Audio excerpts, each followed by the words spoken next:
For more videos on people's struggles, please subscribe to our YouTube channel. Hello and welcome to People's Dispatch. Today, we are joined by Eugene Puryear of the US-based media organization Breakthrough News, and we're going to talk about the COVID-19 situation in the United States. Thank you so much, Eugene, for joining us. Oh, Prashant, thank you so much for having me. It's really a pleasure. So could you first talk about, you're based in New York right now, which is right now the global epicenter of the pandemic, so to speak. So could you first give us a description of what the situation on the ground is right now? What is the nature of the lockdown, for instance? Absolutely. So here in New York, as people are seeing around the world, we're under, a complete lockdown to some degree. You can still leave your home for crucial things. So grocery stores, banks, pharmacies, restaurants for delivery only. So there's still some economic activity going on, but by and large, most people are hunkered down. Many places have, very truncated hours, for instance, and in different parts of the city, it's very different. I mean, there's parts that basically no one is going outside in parts of Queens and other things like that because the death rates are so high. I even have one contact where his zip code or mailing sort of area is actually got a higher percentage of people with coronavirus than Wuhan at the height. We're seeing some very serious numbers, some very serious concentrations, but I think a lot of sacrifices from working class people, both in terms of people staying home, doing their own childcare, but also the fact that, quite frankly, there's a lot of essential workers. Public transportation is still running. Obviously, everyone working in healthcare, everyone working in food service. And because of the role of the federal government, basically none of these workers have significant personal protective gear. So there's a lot also of consternation, fear among a lot of the working class population here that's still being forced to go out. So, it's apocalyptic movie seeming in some ways. There's field hospitals going up in Central Park and other large parks and things like that. So it's starting to take on that kind of a feel.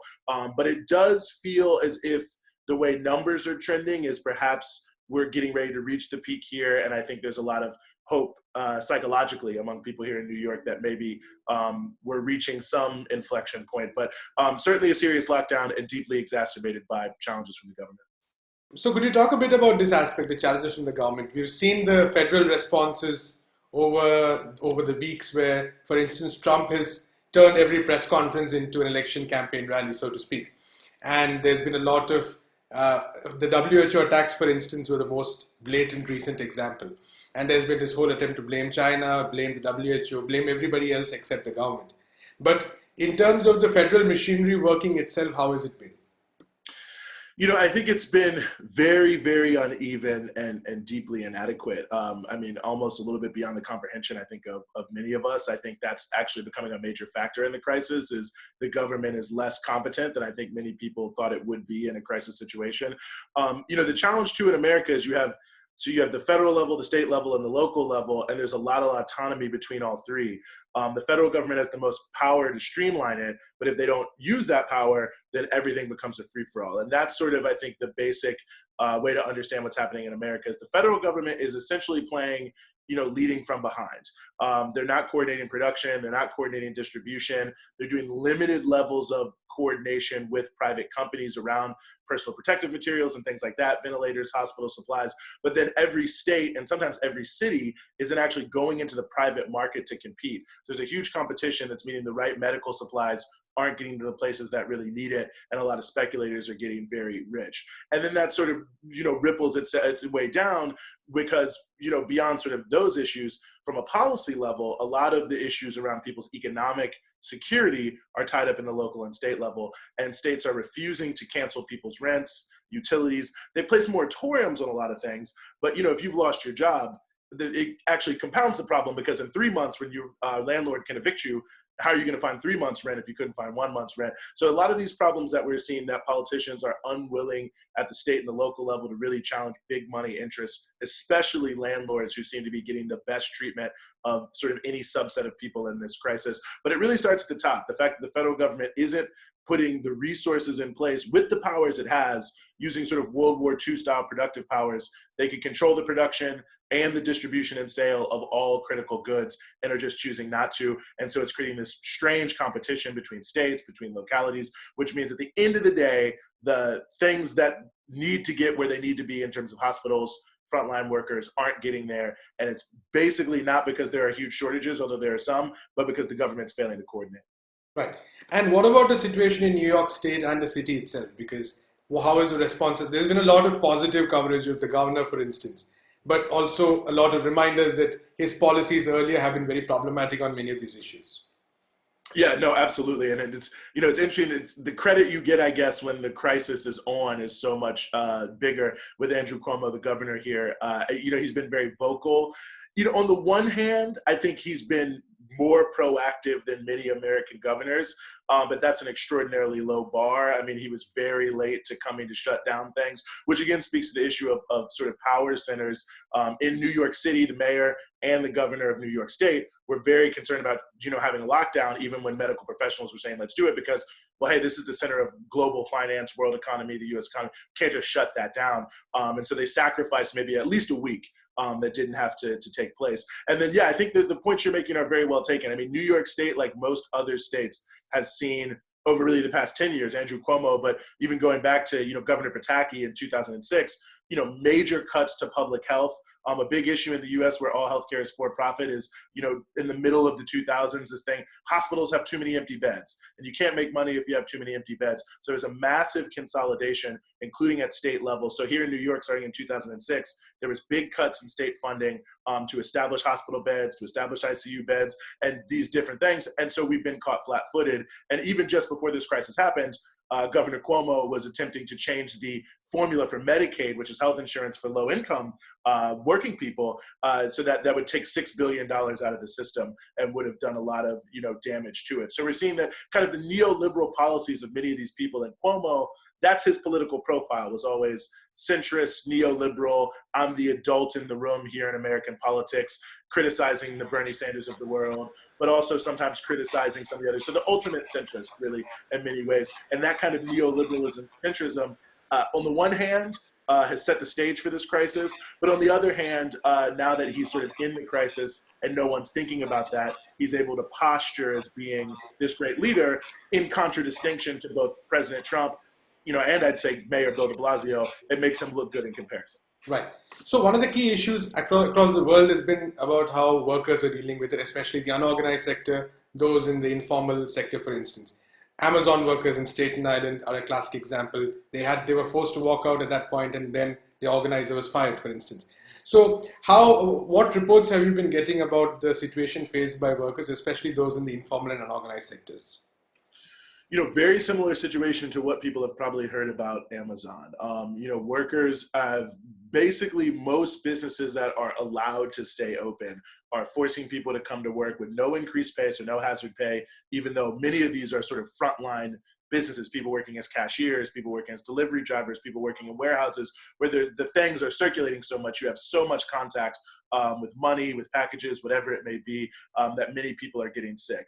Costco, which is a large, big box retailer where people go buy groceries and other household goods, many reports coming out of there and other similar, Walmart, other similar companies, about companies keeping down the knowledge of who's being infected and the large numbers being infected, but it even being larger than that. There's a lot of fear. I've talked to fast food workers, for instance, who are still handling money and dealing face-to-face with people day in and day out. A lot of fear about what's happening there. And so the response we're seeing is a lot of kind of mini strikes and walkouts. They're not really organized at a sort of major level, but in the moment, workers are saying, we're just not gonna work in unsafe conditions. For instance, I know of EMTs in some places who have refused to work without masks, and then of course, thankfully, have been given masks. And which touches something right there. Our EMTs, frontline healthcare workers, no mask for them. But certainly, we're seeing in Costco and Walmart, Instacart, which is like a delivery service where they go buy the stuff and bring it to you. There also was a little mini strike there where people have also walked out. And then in some places, we've seen workers with unions are just saying, I mean, I'm not in the room, but it seems very clear there are some grocery stores and others that never wanted to raise anyone's wages that all of a sudden are giving raises to people after meeting with the union. And so I think even the fear of strikes is doing a lot. So it's a very interesting time because many, many workers are unemployed. 16 million people have filed for unemployment in just the past 3 weeks alone. But for those who are still working, there's definitely increased labor militancy. And I think the next question will be is for workers who are unemployed, well, really a twofold question. For workers who are unemployed, is there a struggle for proper income? And for workers without unions, which is many of the workers in places like Walmart, delivery services, so on and so forth, does this come a catalyst beyond just walkouts because they're for survival, for more union organization in the wake of this? And I think that's certainly possible. So it's an interesting time for the labor movement in America. Potentially, maybe not, it's maybe too early to say this yet, but potentially seeing, something of a resurgence here because of just the desperation people are facing. Right. So on a connected note, actually, as far as progressive movements and social movements in the country, and especially New York, are concerned, what are the key areas of focus? You identified one, which is in terms of engaging workers, especially both the workers and the unemployed, workers who are unorganized and the unemployed. But what are the other key demands that have been coming up in these sections that have to be presented, especially after the crisis and during it, for that matter? Mm-hmm.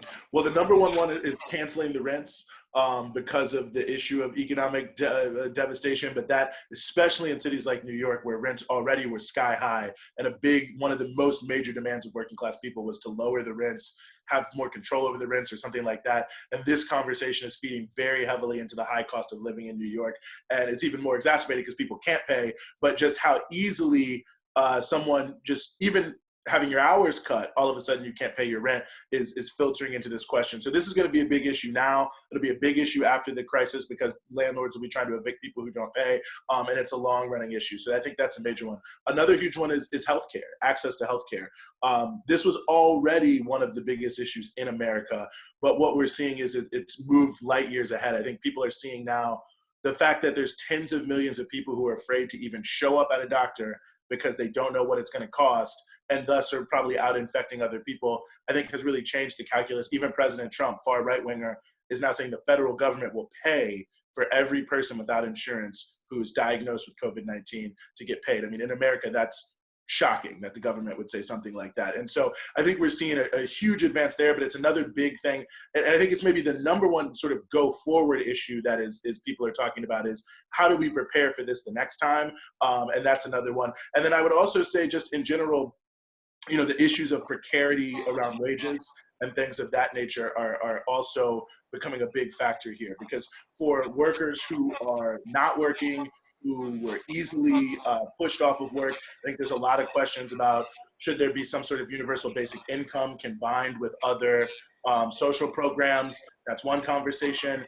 Do we need to do more to encourage more people to work in critical areas like nursing, like healthcare, and take that more out of the profit sphere? So I think that's another big piece there. But I would say, cost of living, daily issues are becoming the real centerpiece of political struggle here, because it's just unclear how people are going to pay their bills. And the government resources so far are lacking in both substance and also being carried out. So I would say, things around rent, utilities, access to internet, telecommunications, those are becoming really, really acute. Right. And speaking about radical demands, we saw that Bernie Sanders withdrew his candidature yesterday. At some level, that was expected because he was not able to mobilize anymore, and that was the oxygen for his campaign over the past few months especially. On the other hand, we also had the Democratic establishment just join unanimously almost to completely suppress that candidature. So as far as the movements, there's been a lot of analysis about it, but as far as the movements are concerned, as far as those who had used this candidacy as an opportunity to organize further, as far as these sections are concerned, what does the way forward seem? I think the way forward seems hopeful for the popular movements that were backing Bernie. I think that the whole structure of how Bernie promoted himself with the slogan of "Not Me, Us" really helped set the stage for that, where people sort of understood, even if he was to win, we're still going to have to struggle. We're still going to have to fight. So having that already in the background, I think that, and I've seen this in the wake of him dropping out, a lot of people, for instance, there's a great group called Put People First Pennsylvania that does a lot of work around healthcare and Medicaid and the like. And I saw some pro-Bernie groups saying, hey, go join this Put People First PA. They're fighting for healthcare. They're fighting for our rights. They're fighting right now in the crisis. And I'm seeing more and more of that, of people saying, this isn't over. Turn your energy to tenant organizing, turn your energy to union organizing, and in some cases also turn your energy towards radical third-party campaigns and keep fighting for socialism. So, as much as I think there's probably a sense of dismay amongst a lot of his supporters, I do think there was already, even going back about a month from now when it started to look like they're going to kind of steal it from him. The idea that, well, this isn't the only thing. I mean, Ilhan Omar, who I know has taken on a much, people know her around the world. Her daughter, who's a very radical young person, has been spreading that gospel quite a bit, saying, hey, Bernie dropped out. Glad he ran. Great thing. All of us have to continue to work and to rally outside of the election. So I think that this, and also just the nature of the crisis, there is an increased critical mass of people who cut their political teeth on Bernie's campaign or campaigns and want to keep fighting. So I'm feeling, the left in the United States is growing from a very low base, but I do think this is one of the more hopeful, despite everything else that's going on, one of the more hopeful moments, and the energy from the campaign I expect to continue, in different streams and rivulets. Right.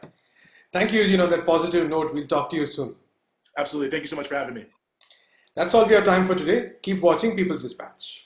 De pie cantar que vamos a triunfar, avanza ya.